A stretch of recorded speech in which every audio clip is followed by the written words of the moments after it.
guys, okay guys. Tingnan natin ang bagong release ng Kia Sonet. Let's go guys. Take a look. Take a look guys.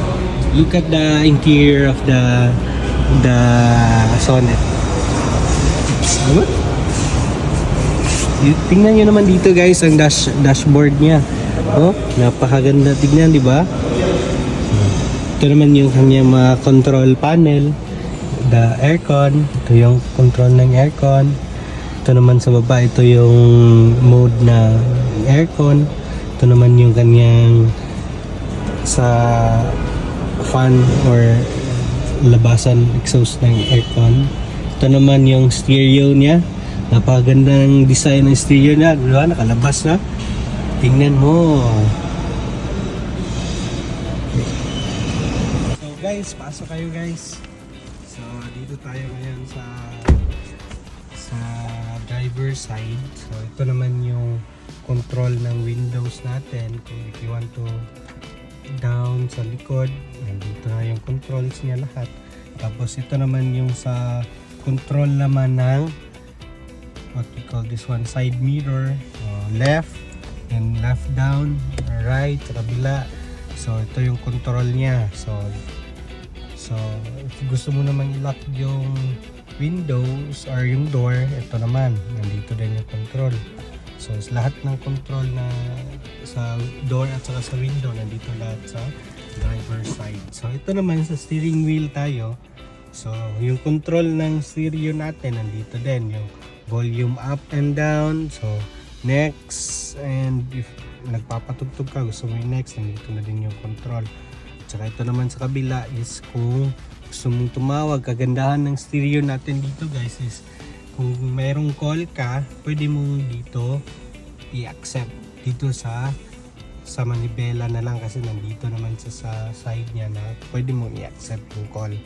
So pag connected yung phone mo dito sa stereo natin, diba? Tapos dito naman tayo sa shifter niya, dito sa light, dito sa light. Tapos ito naman sa kabila yung sa wiper window or sa windshield wiper, ito yon. Tapos ito yung volume ng ating aircon. So ito yung aircon natin, ito yung aircon vent niya, napakaganda, di ba? Napakalakas nito guys. Hindi lang natin ma-try kasi yung susi is wala pa sa atin kasi nagpipirmahan pa sila doon. Look at that. Tapos ito naman yung center mirror niya or rear view mirror niya para kung ma-adjust, ang dali mo ma-adjust. Dito na din siya nakadikit sa glass niya sa windshield niya. Tsaka yung ito naman yung handbrake. Ito naman yung tawag nito yung sa shifter niya ng drive, neutral, reverse, park. So ito yan, gusto mong i-manual, dito din. Click mo lang to, add mo dito, pack, galer yan, meron. So dito tayo sa space, dito sa likod.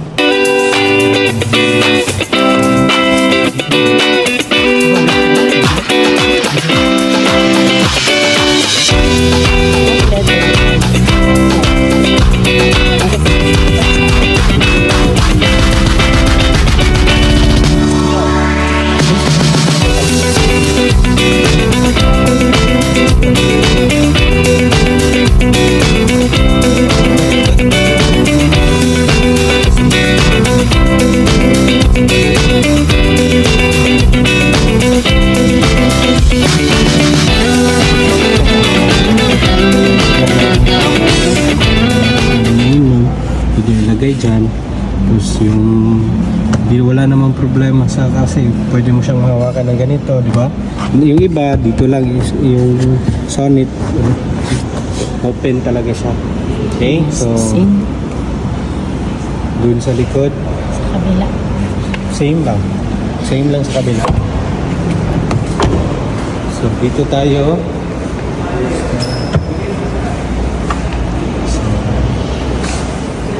So, kung titignan natin, wow, napakaganda ng bagi trunk nila or ng likod kasi Napaka-spacious. May libre pang payong. Tapos dito naman sa ilalim, yung spare tire. Look at that one. Tapos lahat ng mga gamit ng pang-change ng tire, mga tools, nandito na lahat. Isa yan sa, tapos lalagyan, hindi na sila mawawala kasi meron talagang lalagyan. Ito yan. Yan. Tapos dito naman, kung sa look, ito pwedeng pwede itong close dun, fold. Same with this one here. Dito, same with here. Ma-fold din to. Diba? Tapos, pwede mo nang mas malakian, ilagay mo na mga gamit dyan ba? Tapos pag-close naman ito, madali lang siya kasi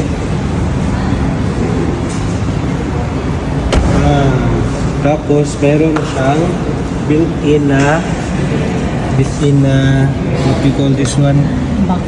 Camera, reverse camera. Okay? Tapos sa total look ng mga masasakyan, napakaganda, di ba? Napaka-linis tignan. Ito naman yung ano niya, yung mga lights niya dito sa likod, napakaganda, di ba? Kahit dito merong brake light. Tapos naka fin type na siya. Tapos meron na siyang ang tawag nito, grills para kung gusto mong lagyan ng carrier or what you call that one, pwede mong malagyan, di ba? Dito tayo sa gulong ng sasakyan. Sa gulong naman, naka 16 ang rim niya, ang bilog niya, circle niya, tapos mayroon pa siyang space. So, pwede sabi ng company, pwede pa daw lakihan yung rim, abot ng 17 kasi mas malaki pa man yung space niya.